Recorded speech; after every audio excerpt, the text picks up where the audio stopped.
நடுவர்களுக்கும் இந்த பட்டிமன்றத்தில் கலந்து கொள்ளக்கூடிய அறிவுசார்ந்த பெருமக்களுக்கும் இந்த பட்டிமன்றத்தை ஏதாவது தெரிந்து கொள்ளலாம், வள்ளுவர் ஏதாவது சொல்றாரா, நம்ம சொல்லலாம், ஏதாவது புதுசாக தெரிஞ்சுக்கலாமா அப்படின்னு ஆர்வத்தில் வந்து இலக்கிய ஆர்வமுடைய அனைவருக்கும் எனது வணக்கங்களை தெரிவித்துக் கொள்கிறேன்.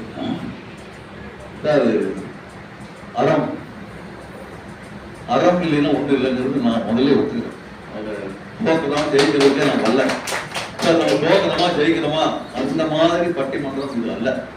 வள்ளுவர் என்ன கருத்துக்களை எல்லாம் சொல்றாரு அப்படிங்கிறத நம்ம தெரிவிக்கிறோம் அந்த சபைக்கு.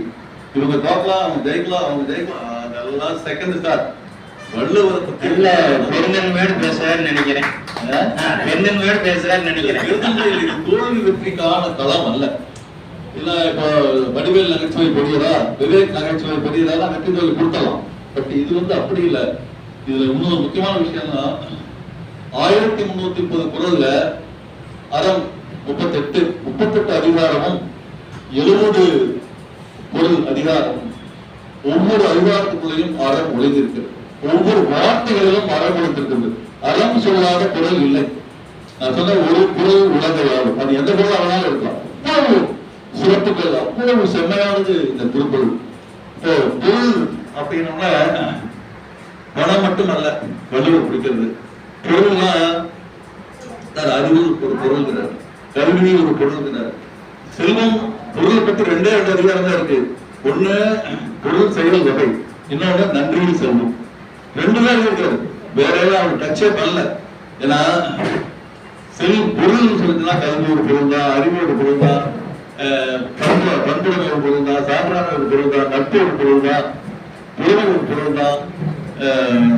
நிறைய, அதாவது 78 அதிகாரம் சொன்னா லைனா போடும். ஆனா 64 என்ன பொறுப்பாங்க என்னன்னா, அறம் என்பது நிறைய பேருக்கு தெரியாது. நான் ஒரு 10-12 வருஷமா யோசனை பண்ணி ஒரே ஒரு விஷயம் எனக்கு தெரிஞ்சது. பக்தி பள்ளிகளுக்கு பக்தி யோகம் அப்படின்னா அறத்துப்பால் தான் சார். அது அறத்துப்பாலுக்காக பேசிட்டு இருக்கேன்னு நினைக்காதீங்க. நான் ரொம்ப இன்ட்ரெஸ்டான ஒரு இது. ஆனா இது என்ன ஆனா 4 அதிகாரம் பாயிரும். நான் சொல்ல வருகிறேன், அறம் சொல்ல வருகிறேன் சொல்லல, அரணை வலியுறுத்த வந்திருக்கிறேன். அரண் வலியுறுத்தல் 4வது அதிகாரம். அப்ப என்ன வலியுறுத்துறாரு அப்படின்னா, மனிதன் அறத்தோடு வாழணும். அது பொருளிட்டாலும் அறத்தோடு வாழும். அங்கதான் பிரச்சனை.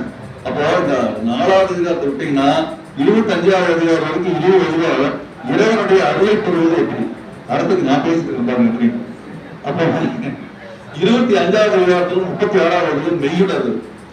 அப்போ எப்பொருள் யார் யார் வாய் கேட்கணும் அப்பொருள் மெய்யை உணர வேண்டும். மெய்யாகிய இறைவனை உணர்வுதான் அனைத்து நோக்கமும் பொருளை நோக்கும். இறைவனுடைய திருவடியை அடைவதுதான் இந்த வள்ளுவருடைய நோக்கம். என்னதான் பிறந்த பிறப்பெடுக்கும் எங்கள் பெருமாற்றம் நிவாசம். இந்த பிறப்பெடுப்பதற்கு மெய்யாக இறைவனை உணர்வதற்கு அனைத்து நிலையிலும் இருக்கலாம், பொருளுக்கு என்ற வழியிலும் இருக்கலாம். அவங்க சொல்லலாம் வீட்டுக்கு இந்த பொருள் அனைத்து நிலையில இருக்கணும். சரி, இப்போ இது பொதுவான கருத்து. இப்போ 4 விஷயம் பாடுறது வேணும்.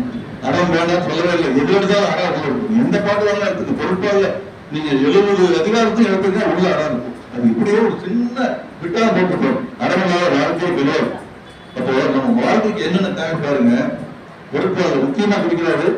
இன்னும் நிறைய சான்றார்கள் பேசலாம், பண்புகளை பேசலாம், நன்றிகள் செல்வம் பேசலாம், நல்குறவு பேசலாம், இரவு பேசலாம், இரவு அச்சம் பேசலாம், கடமை பேசலாம். ஆனா 4 விஷயம் சொல்றேன். மனிதன் சிறப்பாக வாழ்வதற்கு வள்ளுவர் எவ்வாறு சொல்ல முடியும். அறம் என்பது வணக்கவியல், பொருள் என்பது வாழ்வியல். நல்லா தெரிஞ்சுங்க. வாழ்வியலுக்கு என்ன தேவை சார்? வாழ்வியலுக்கு முக்கியமா தேவை கல்வி. கல்வி வேணாம் வேணும் சார். கஷ்டப்பட்டு கடலாக பிச்சை முகினம் கற்கை நன்றே. கல்வி ஃபர்ஸ்ட் வேணும். அதுக்கப்புறம் அறிவுலாம் வேஸ்ட். நம்ம நிக்க முடியாது. எல்லாம் அறிவாளியா உட்காந்து கொஞ்சமா அறிவு வேணும். அப்போ ஃபர்ஸ்ட் வந்து கல்வி, அறிவு, அடுத்துதான் செல்வம். சார் 3 வந்து ஓகேவா? ஒரு 150 கூட ரூம்ல இருக்குது. சைடு இழுத்துடுச்சு. என்ன பண்றது? இழுத்துடுச்சு. ஒரு பேர் ஒரு பைசா டீவே குடிக்க முடியாது. ஆரோக்கியம் 4 வேணும் சார். கொடுப்பாங்க. இந்த 4 இருக்கணும். மனித வாழ்க்கையில 4 இருக்கணும். கல்வி பத்தி சொல்றாரு. கண்ணுடையார் கற்றோர் கண்ணுடையார், கல்லாதார் முகத்து 2 பொன்முடையார். கல்விக்கு இதுக்கு மேல செய்ய முடியாது. சமமான ஒரு ஒருமையில் பெற்ற கல்வி எழுதுறப்பும் ஏமா படைத்து 7 கோடிக்கு அந்த குடும்பம் நல்லா இருக்கும். சும்மா பொறுப்பாளலாம் ஒரு படத்தை பத்தி பேசுறதா அல்ல. இதெல்லாம் இவ்வளவு அறிவுதான் பொருள் சார். அறிவை சரணடை அர்ஜுனா, அறிவை சரணடை.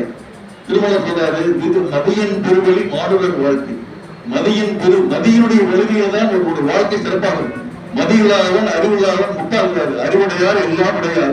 அறிவுடையார் என்னுடையாரும் சொல்லலாம். அறிவில்லாத எதாவது இருக்கலாம் சார். No use. பொறுப்பாளர்கள் அறிவு பேர்லாம் வேஸ்ட்.